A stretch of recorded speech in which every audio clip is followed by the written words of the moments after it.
For Subaru, waking up felt nothing like shaking off a bad night's sleep. As he opened his eyes, he was met with a dim, artificial glow. The ceiling above him was unfamiliar, adorned with crystals that emitted a faint light, casting a soft glow throughout the room. Subaru had always been good at waking up. The moment his eyes opened, he was instantly alert. The pillow feels different. Rolling onto his side, he immediately noticed the unfamiliar sensation beneath his head. The softness of the bed was far beyond what his usual futon could offer. In fact, his old futon had left a permanent discoloration on the floor because he never bothered to fold it up after waking. And it smells way too nice, too. Ha ha ha, smells like, ha. Subaru paused mid-thought, narrowing his eyes. For some reason, he could feel something radiating from himself. A kind of overwhelming, almost divine warmth that made his whole body tingle. It wasn't just comforting, it was powerful. What the hell is this? Some kind of celestial radiance, or dawn's wrath? He had no idea what was causing it, but it felt right, like a force deep within him was stirring, waiting to be unleashed. Shaking off the thought, he sat up and took in his surroundings. The room was undoubtedly built for someone of high status. The bed alone was large enough for at least 5 people, and the room itself had to be at least 350 square feet, an absurd amount of space to dedicate to just sleeping. Then again, considering the size of the mansion, maybe it wasn't so unusual.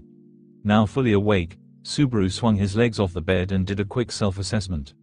He rolled his shoulders, flexed his joints, stretched his arms and legs, and even did a few squats to check his endurance. Slightly out of breath, he lifted his shirt to inspect his torso. The stomach wound is gone. No bruises, no scars, no stitches. The doctors in this world must be top-notch. Fantastic. Can't have unsightly scars ruining my appeal, after all. Household chores like cooking, laundry, and sewing weren't exactly Subaru's forte, but if nothing else, he had potential. He was physically resilient, thanks to years of casual home workouts, and his appetite was equally impressive. Maybe I could charm my way into the life of a rich noble or minister. He immediately shook his head. Yeah, no, not happening. Shifting his focus, he took in his surroundings again. Aside from the bed, the room was relatively simple. There was a potted plant by the window, a few pieces of furniture, and paintings decorating the walls. One thing was missing, though. Subaru glanced around, frowning. No clock, no calendar. Does this world even have those? He rubbed his chin, relying on a technique he had perfected over time, his trusty stubble clock. Judging by the feel of his facial hair, about 5 or 6 hours had passed since he last checked. That meant it was likely the end of his first full day in this world. Thinking that far, Subaru instinctively touched his stomach again. So, does that mean I avoided triggering return by death this time? That was the thought he had been trying to avoid since waking up, but there was no point in denying it. He needed to face reality. He ran through his previous deaths in his mind. First time, I died like an idiot. Second time, I died heroically. Third time, I died like a stray dog. And fourth time, I got caught in a crossfire and died as collateral damage. If I had actually died again, I'd be well on my way to being a nameless background character. All of his deaths were equally ridiculous in their own ways. Sitting cross-legged on the oversized bed, the sheets and comforter haphazardly tossed aside, Subaru fell into deep thought, unaware that within him, dawn's wrath continued to stir. There was no doubt about it, this wasn't the site of his usual restart point. Somehow, he had avoided triggering return by death. There was a 1 in 10,000 chance that he had ended up in the home of the fruit stall owner, where he always restarted before, but Subaru dismissed that thought immediately. No, this mansion could only belong to one of 2 people. It's either Reinhard's place or Amelia Tan's house. They were the only 2 people who had been kind to him, and both seemed like the type to own a massive estate. Please be Amelia's, Subaru thought, indulging in a bit of wishful thinking. The treatment of his abdominal wound was most likely thanks to Amelia's magic. If she hadn't healed him immediately, he would have died on the spot. And besides, as a guy, he wanted to believe that it was a beautiful girl who had saved him. It's not like I'd complain about that handsome knight patching me up, but come on, any guy would prefer to be healed by a gorgeous girl, right? This is a fantasy world, after all. He trailed his fingers along the bedsheets, momentarily adopting a delicate, feminine posture as he daydreamed. Then, with a sudden burst of energy, he bounced on the bed and used the momentum to land on the floor. For now, priority number 1, figure out where the hell I am. He struck a pose, and thus begins a grand new adventure. Then he stopped. No, cut that out, me. Don't freak out just because things have changed. Get back on track. Or what? Are you really gonna revert to those reclusive days? The days when you were just a lazy shut-in who refused to do anything?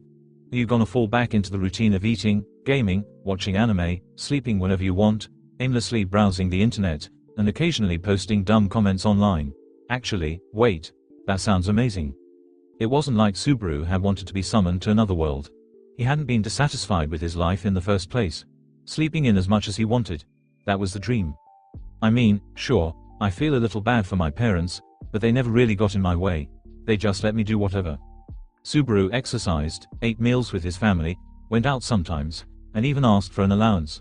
By all accounts, his life had been pretty normal. Aside from not going to school.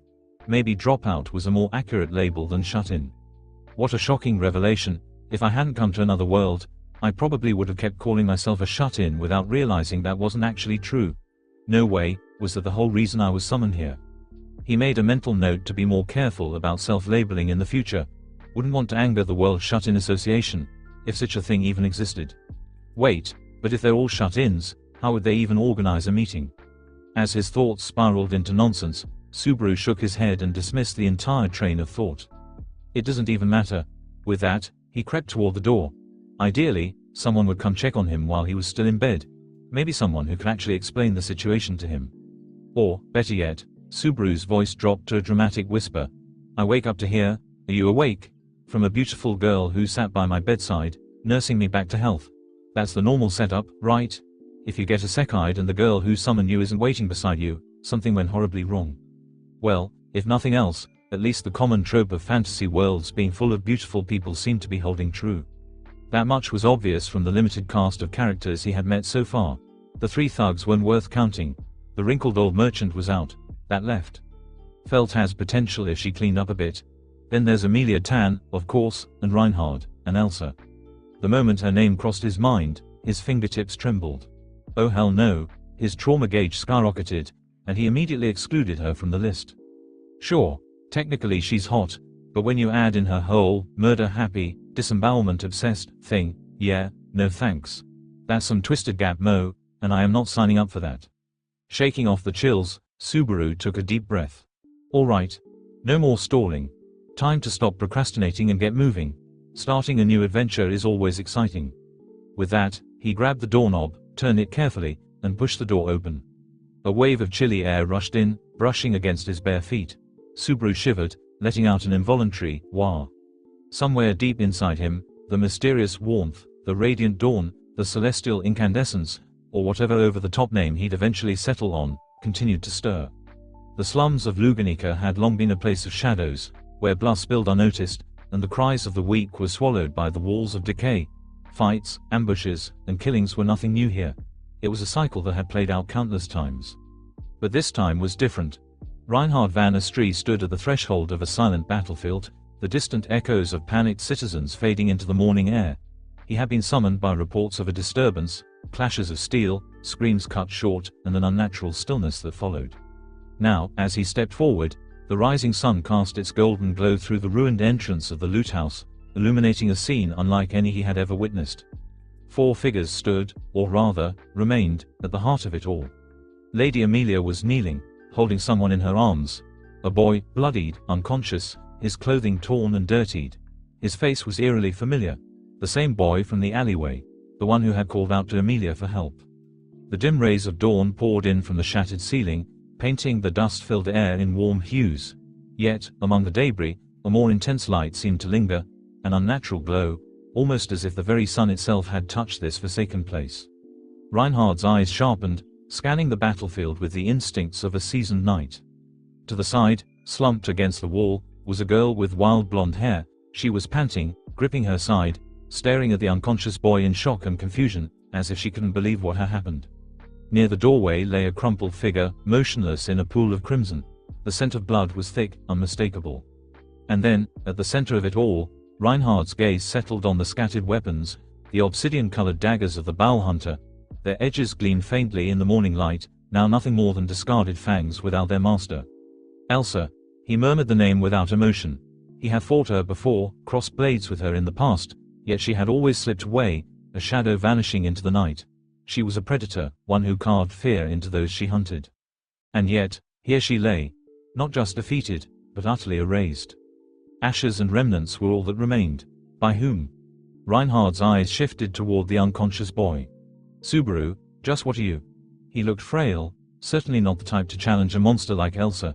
But even as he lay there, weak and battered, something about him seemed unnatural. The light from the sun struck his figure directly, yet it did not simply illuminate him. It seemed to be drawn to him, radiating outward in soft waves. It was not magic, not something cast by another. This was something intrinsic. Something born from within. Reinhard narrowed his eyes. A warmth touched his skin, not from the sunrise itself but from the space around the boy, something reminiscent of an overwhelming power lying dormant beneath the surface. This wasn't normal. Even the slums, steeped in their history of violence, had never seen this. Reinhard took a slow step forward, his gaze locked onto the unconscious boy. "Who are you?" he muttered under his breath. It was not a question meant to be answered immediately, but deep within, the Sword Saint had the creeping suspicion that this was only the beginning. That this boy, wrapped in the light of dawn, was more than just a lost soul caught in the wrong place at the wrong time. The silence between them was broken as Reinhard stepped closer, his keen eyes sweeping over the scene before settling on Lady Amelia. "What happened here?" His voice was calm, steady, yet carried the weight of undeniable authority.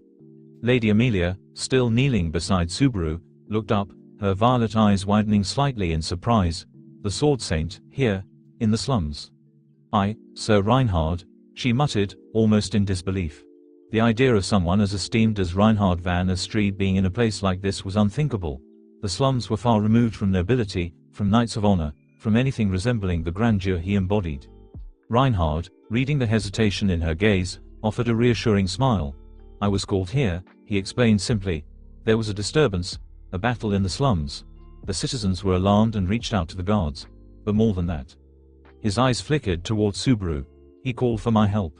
Lady Amelia's lips parted slightly, surprise overtaking her expression. "Subaru, he did? How? When?" He had been barely holding on. How could he have possibly called out to Reinhard? And more than that, why did Sir Reinhard hear him? Seeing her confusion, Lady Amelia quickly shook her head and bowed lightly. I apologize for troubling you with this, Sir Reinhard. You shouldn't have to be here. It was not my intention to inconvenience you by." "There is no need to apologize, Lady Amelia," Reinhard interjected gently. "This is my duty. Scouting, protecting the kingdom, and assisting where I am needed, that is what a knight must do." His smile remained warm, unwavering. "Besides, I am simply glad I arrived in time." Despite the tension lingering in the air, Lady Amelia felt a small weight lift from her chest at his words. Even in a place as wretched as the slums, Sir Reinhard remained the ever-kind, ever-reliable knight she had always known him to be. However, Reinhard was not one to let distractions linger. His expression turned serious once more. "Lady Amelia, please, tell me what happened here." Lady Amelia took a deep breath before nodding. "We were fighting against the Bowel Hunter for some time, and we were growing tired. Even with Puck's assistance, I was struggling to keep up with her speed." Her hands clenched slightly at the memory. "I was running out of magic, and when that happened, I was pinned." A shudder ran down her spine as she recalled the gleam of Elsa's dagger poised to carve into her flesh. I thought it was over," she admitted, her voice quieter, "but then." She hesitated, her face heating up slightly. "The radiance of the sun hit me." Reinhard's brows furrowed slightly. Lady Amelia's gaze drifted down toward Subaru, still unconscious. A hand stopped her blade, she continued, her voice distant, as if replaying the moment in her mind. "A stranger, covered in light." His voice was deep, overwhelming. A small blush dusted her cheeks, and she suddenly stopped herself, pressing her lips together. She shook her head quickly, flustered. I do not know how to explain it," she said hastily. Reinhard listened intently, his blue eyes narrowing slightly. A radiance of the sun. A figure bathed in light. His gaze drifted once more to Subaru, lying unconscious, as if lost in a dream. The warmth in the air, the faint, lingering presence, it had not been imagined. Reinhard inhaled deeply, standing to his full height. "I see," he murmured. "What exactly are you, Subaru Nitsuki, present time?" The hallway stretched out before Subaru, painted in warm, inviting colors. On either side, evenly spaced doors lined the corridor, each likely leading to rooms similar to the one he had woken up in. "With this many 350-square-foot rooms, this place is way more luxurious than I thought." Clearing his throat, Subaru took in the sheer scale of the mansion.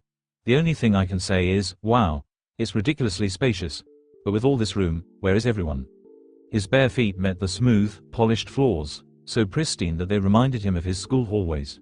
Yet, unlike a bustling campus, this place was eerily silent. This is even quieter than my room, too quiet, actually. Like, horror movie levels of quiet. Normally, he would have thrown caution to the wind and shouted, "Is anyone here?" But something about the atmosphere made him hesitate. At this point, he had no real grasp of his situation. He assumed he was in the home of a benefactor, but there was always the other possibility. What if Elsa had miraculously survived, gathered a small army, no, a massive army of 100,000 bloodthirsty mercenaries, and captured him in his sleep? That would turn this from a kind noble's mansion into the hideout of an assassin syndicate. Okay, maybe I should just go back to my room, kneel on the bed, and start praying to whatever gods exist in this world. Despite his nervous joking, his eyes wandered to the decorations along the hallway. The paintings in the corridor were far different from the landscapes in his room, quirky, abstract, and almost unsettling. Subaru furrowed his brows at one, pretending to analyze the brushstrokes like some self-important art critic. The artist's bold strokes truly encapsulate the fleeting nature of existence, he mused sarcastically before shaking his head. Focus. I already decided on a course of action, didn't I? Subaru muttered to himself, pushing aside the option of retreat. I mean, I don't remember making a dramatic oath or anything, but let's just pretend I did. With that, he pressed forward, determined to find someone, anyone, who could tell him where he was. Right or left? With barely a second thought, Subaru turned right. Left always has traps. That's just common sense, he nodded to himself, recalling a manga he'd read where a villain ominously chuckled, "There are many traps on the left, he he he." Of course, that logic only worked if the mansion followed manga tropes. After several minutes of walking, a realization hit him. Everything looked exactly the same. The endless doors, the identical paintings, the same pristine floor, it all blended together into an unchanging, repetitive loop. Oh well. I still haven't run into anyone, and I still don't see a way out. He glanced back, then forward. Wait a second, he hadn't even reached the end of the hallway. Worse yet, there wasn't a single branching path, just an unbroken corridor stretching far beyond where his common sense told him it should end. A minute or two of walking shouldn't have felt like much, but the distance he had covered, easily over 1,000 feet. Subaru exhaled sharply, his brows furrowing. Okay, now this is getting weird.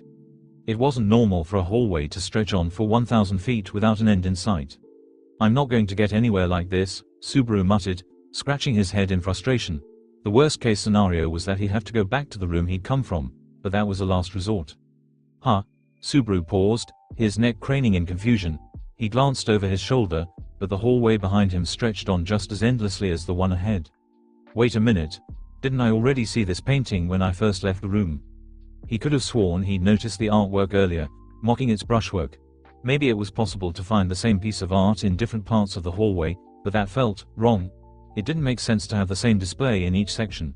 In other words, to put it bluntly, I'm stuck in an infinite loop. Maybe he hadn't moved far enough yet, or perhaps some trickery in the mansion was at play, like a moving floor or some other mechanism he hadn't noticed.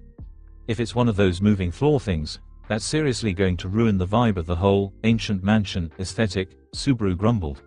But hey, since return by death is a thing now, maybe I'm just used to these endless loops.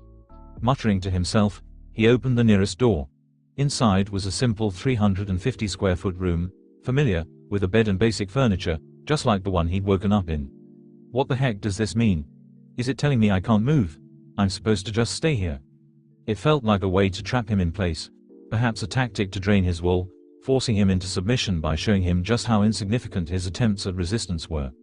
Well, now that I know what this is, I have to admit, it's a pretty clever way to wear me down. If I were any other person, I'd probably be losing it right about now. Subaru stretched his arms and legs with a sigh, loosening his muscles as he prepared to take action. My usual response would be to just curl up in bed, wait for someone to come by, and see what happens, but not this time. If they think this is enough to make me give up, they've got another thing coming. With renewed determination, he crouched in the hallway, taking a starting position as if preparing for a race. Get set, ready. After sleeping for half a day, I'm feeling totally recharged. He said it with confidence, even though his stamina wasn't particularly impressive. He wasn't as fast as felt, and frankly, even old man Rom might give him a run for his money. His 100-meter dash was so disappointing that he'd be winded by the 70-meter mark, but right now, he felt like he could sprint like an Olympic athlete. He started running, telling himself to push forward, each stride accompanied by the internal mantra, run, run, run. But the end of the hallway never came into view. No matter how far he ran, he found himself back at the starting point. It was as if the hallway was mocking his determination, repeating the message, resistance is futile. Yet Subaru didn't stop. It was his way of showing the world that sometimes, even if the odds were stacked against him, the only thing an ordinary man could do was keep running, again and again. Subaru didn't care if the hallway was just a forgotten, unused part of the mansion, or that it was someone else's home, or that he had only just been disemboweled half a day ago. In fact, he didn't even care that he urgently needed to relieve himself. No, wait, scratch that. That last one is really bad, Subaru groaned. I've got a raging urge to pee, and number 1 and number 2 both want to come out at the same time. Subaru's internal crisis reached a boiling point. The confident sprinting form of an Olympic athlete from earlier was now replaced by a much more frantic, desperate run. His legs squeezed together in a panicked attempt to hold everything in, his upper body swaying in a way that looked less like running and more like someone doing the worst version of a woman's jog. Yet, the hallway, unyielding and uncaring, only mocked him further. The more he ran, the more it felt like the world itself was playing a cruel game with him. His speed slowed, his body heaving with exhaustion as frustration mounted. His breath became erratic, his shoulders slumping in defeat. Sweat gathered on his forehead, and after a few more pained steps, Subaru could take no more. With a grunt, he crouched down and, in a moment of sheer resignation, muttered, I give up. I'm just doing it here. It was as if every shred of dignity he had as a human being was slipping away. Being unable to find a proper bathroom made him feel no different than a wild animal, no better than a dog or a cat. But Subaru, ever stubborn, refused to let this break him. This is ridiculous, but there's something oddly satisfying about this, right? I'm discovering a new kink or something. This kind of abuse feels oddly good. Subaru's face twisted into an unexpected smile as he squatted there, the first true smile he'd worn since being transported to this world. He might have lost all sense of dignity, but at least he found a bit of peace in his circumstances. At least he still had enough presence of mind to realize that he hadn't completely lost his reason. He looked down at his situation, thinking of his next move. Natsuki Subaru, ready to G. Before he could finish his line, the world in front of him suddenly changed. The hallway, which had been a consistent loop no matter how much he ran, now warped in front of his eyes. The walls rippled, like crumpling a piece of paper and then smoothing it back out. Subaru blinked a few times, his body tensing, unsure whether he was seeing things. But as the ripples of the world faded, he stood up quickly, the urgent need to pee now momentarily forgotten. I don't really get what just happened, but, is everything okay now? Subaru muttered, looking around. To his surprise, the hallway had transformed. The end was now visible, and several paths branched off, including the familiar one that led back to the room he had woken up in. The abstract painting he'd seen earlier was in front of him again, this time clearly marking the end of his endless loop. He realized, with no small amount of disbelief, that he had broken free from the endless cycle. He couldn't be certain why it had happened, but, so, basically, trying to pee in the hallway was the key to breaking the loop. That's a complicated flag. I never have figured that out. Whoever designed this trap must be an evil genius. Subaru scratched his head, trying to make sense of it all. Well, now that I've escaped the loop, why don't I just head back to the room and crash? He turned back toward the door, ready to call it a day and finally get some rest. But as soon as he did, a chill ran down his spine, a subtle sensation in the air that seemed to be saying, no, not yet. It wasn't like he heard any words, but the feeling was unmistakable. Someone, somewhere, was facepalming in disappointment at his antics. Whoever's out there, I get it. You want me to go back, right? Fine, fine, I'll go. Subaru yelled, shaking his fist in frustration, trying to shake off the eerie feeling. He could have easily just stayed where he was, but he knew that wouldn't advance anything. Finding a bathroom was the top priority now, even if it meant walking through whatever strange atmosphere had enveloped the hallway. It's all for the sake of protecting my dignity, even if whoever designed this is too good at their job. With a huff of determination, Subaru gritted his teeth. I'm not backing down. Despite the loop being broken, the hallway still felt off, like there was something more beneath the surface. It was as if the air was thick with magic, far more powerful than anything Subaru had felt before. The sensation was similar to what he felt when Amelia used her magic, though this wasn't hidden. It was out in the open, confident, almost daring him to proceed. Subaru frowned, knowing there was no other option but to push forward. They say it's not safe to proceed in the dark, but being too cautious is the same as being a coward. and honestly, I've got a time limit. The strange atmosphere around him remained, subtle but unmistakable. It felt like a wave had receded, but Subaru knew it wouldn't be long before it crashed down on him again. Whatever the magic was, it wasn't done with him yet. Gulping and wiping the sweat from his forehead, Subaru took a deep breath, steeling himself. He knew that this hallway was still full of traps after breaking the loop. But, as strange as it sounded, his instincts told him that the first door was often the best choice in situations like this, just like in typical dungeon events. With a quick twist of the doorknob, he opened it, only to be met with an unexpected response. What a deeply bothersome guy, I suppose. Subaru froze, blinking in surprise. Before him stood a curly-haired little girl, her eyes narrowed in a mix of annoyance and judgment. The unfamiliar setting, a vast, quiet library, seemed to add an air of mystery to the moment. He wasn't sure what he was expecting, but it certainly wasn't this.